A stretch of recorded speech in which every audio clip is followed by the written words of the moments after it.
So you're here because you want to hear a scary story, bitch, okay? Because you know what? Approved by the Midnight Society, I call this my horrific fucking life. Before I tell you guys about my scary paranormal stories, just want to let you know that I have another video up on my main channel, and that is me recommending you scary horror type movies. I play a little bit of the trailers and everything like that, so you guys can get like a visual of what I'm talking about. So I'm gonna leave the link for that below, or you can just click the little box at the end of this. Okay, so let's get started. Please, like, if you're like a non-believer, please like spare me the like, there's nothing after we die and like God doesn't exhaust. Just spare me all that. I'm just telling you off of what I've seen with my very eyes, off of what I felt with my very goosebumpy skin. My mom and dad have told me, okay? So let us, you know, the people that like this type of stuff, let us relish in my nightmares. And if you don't like this, just go away, please. Be gone! I rebuke you in the name of God! There's a really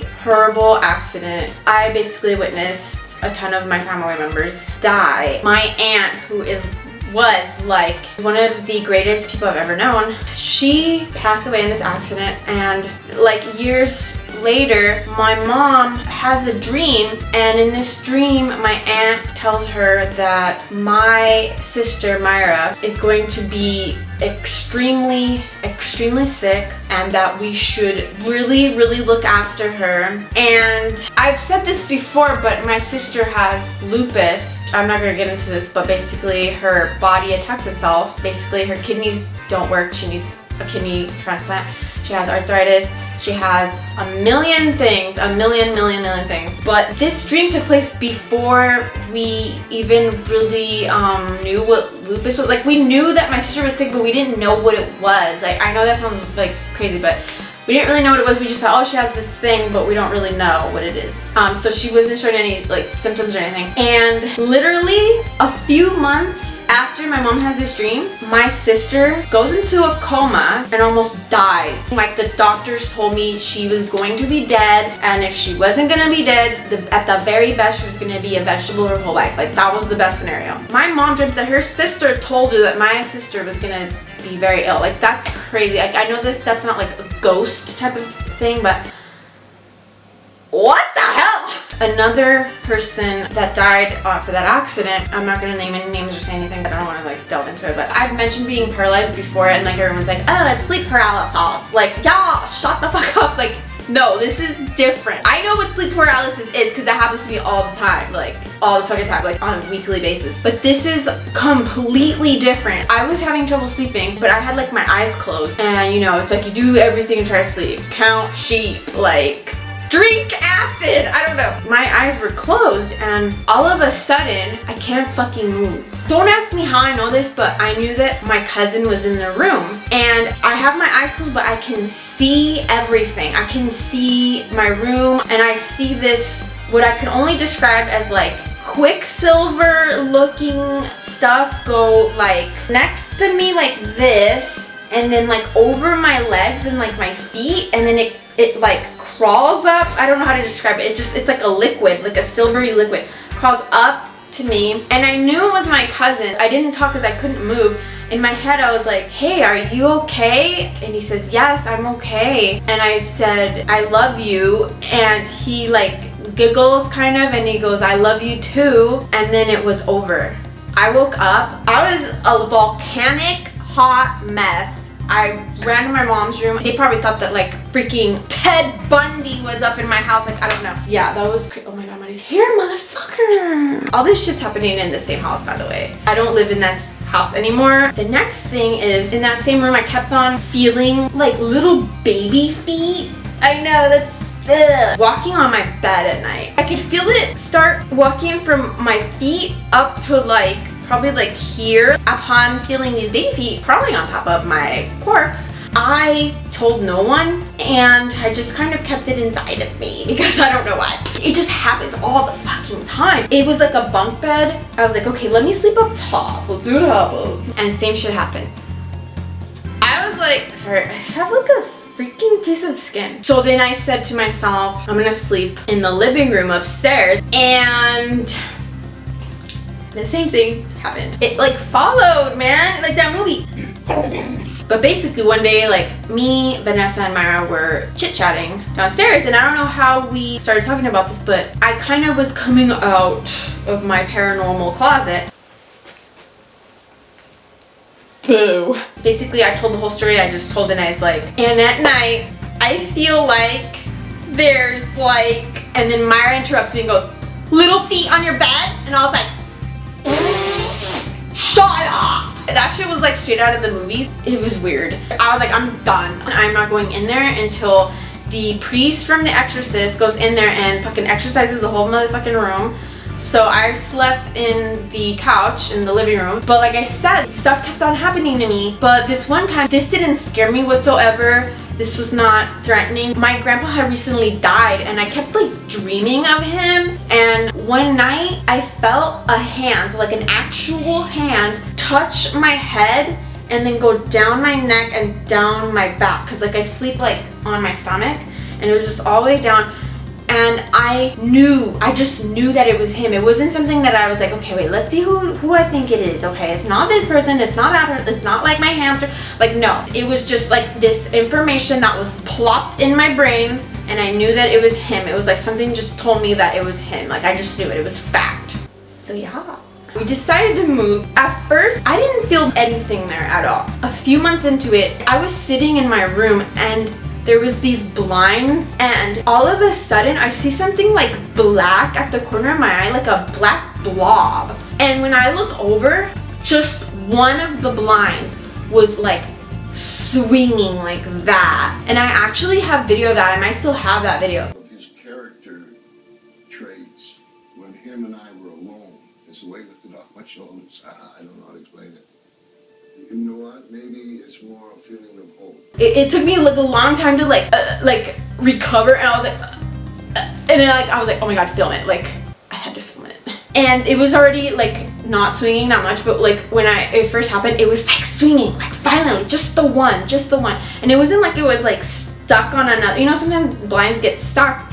No, they were all separately like this, and it just started moving. It was fucking creepy. And then my sister Melly was like alone by herself in Myra's room, and Myra's blinds. My God, what? Basically, yeah, there was nothing there or anything. Like if somebody just took their hand and just went, and they were all just like moving. Oh my God, somebody's here.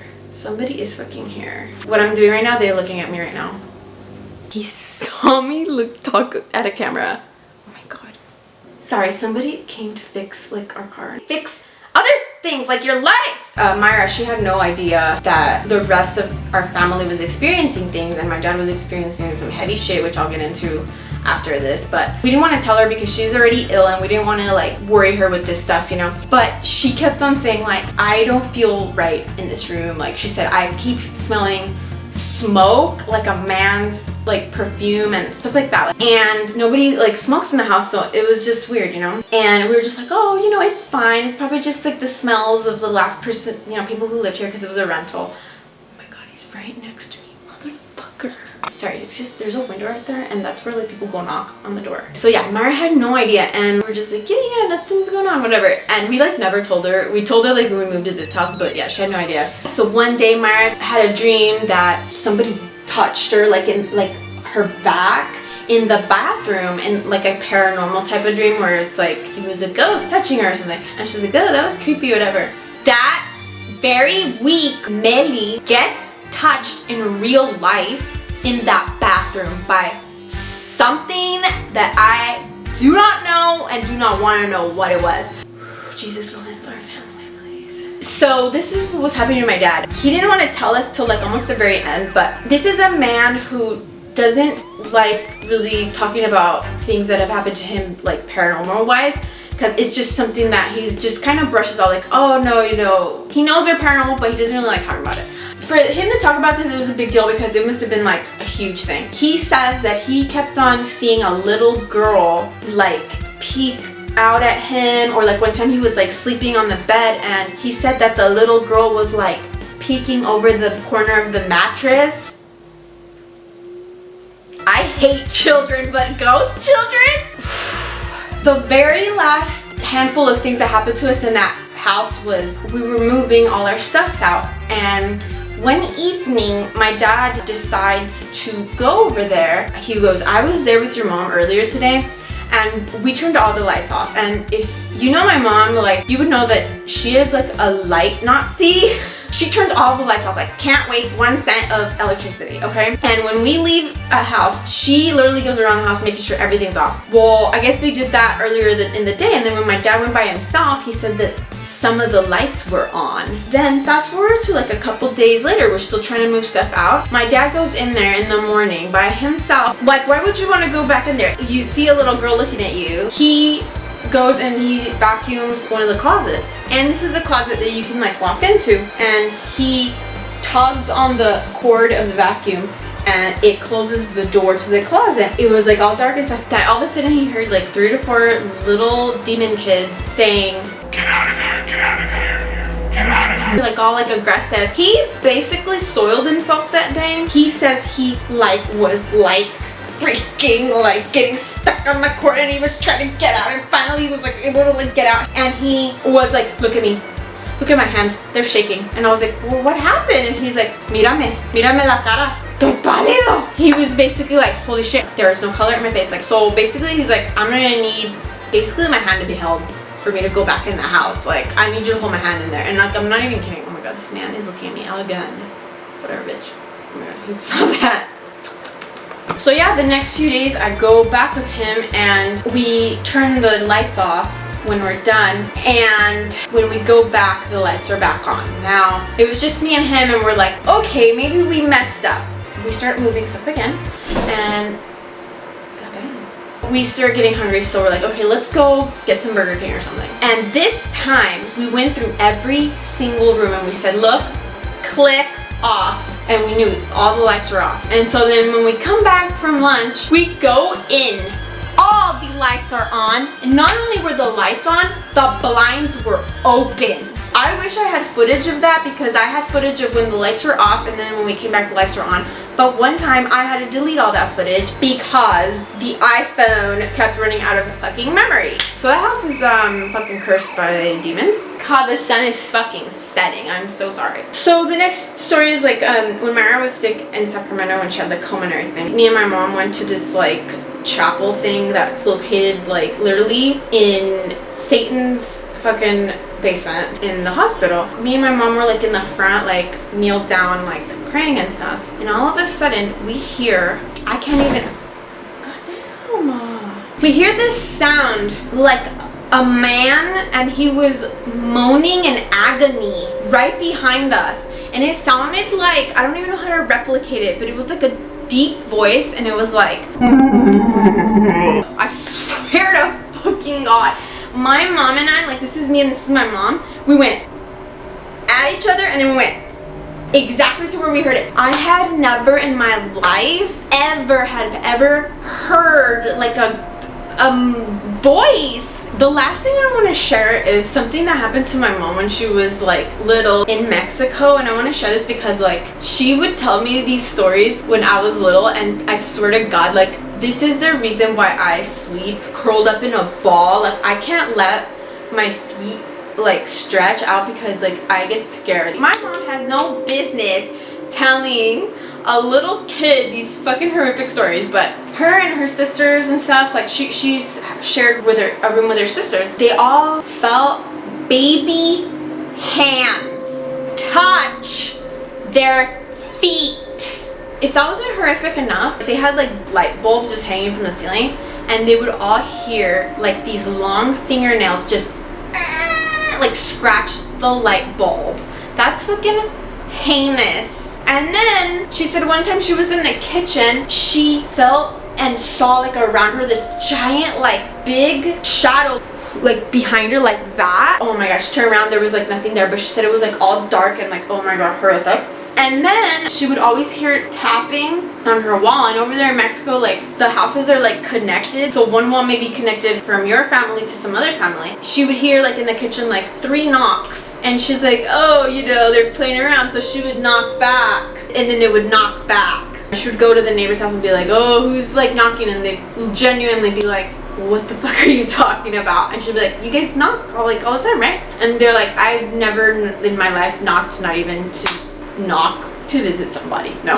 And basically this is like the piece de resistance here of my mom's stories. All this shit was happening and my mom was like, you know what, I fucking had it. She proceeds to go to her church and get some holy water, and my mom, she's not like fucking licensed. She don't need no license. She don't need no fucking permission from priests. She just said, I'm gonna exercise this motherfucking house. She walks around like throwing holy water and like, I don't know what she did, you know, all the rooms and everything. And that night they all went to sleep, and they said that night, in the middle of the night, they heard the loudest noise, like a crash. Like she said, it sounded like a big chest full of like metal or something heavy just like crash in the middle of their living room, and everybody runs out and there's nothing there. This happened like in the 60s, man. To this day, not a damn thing has ever happened in that house.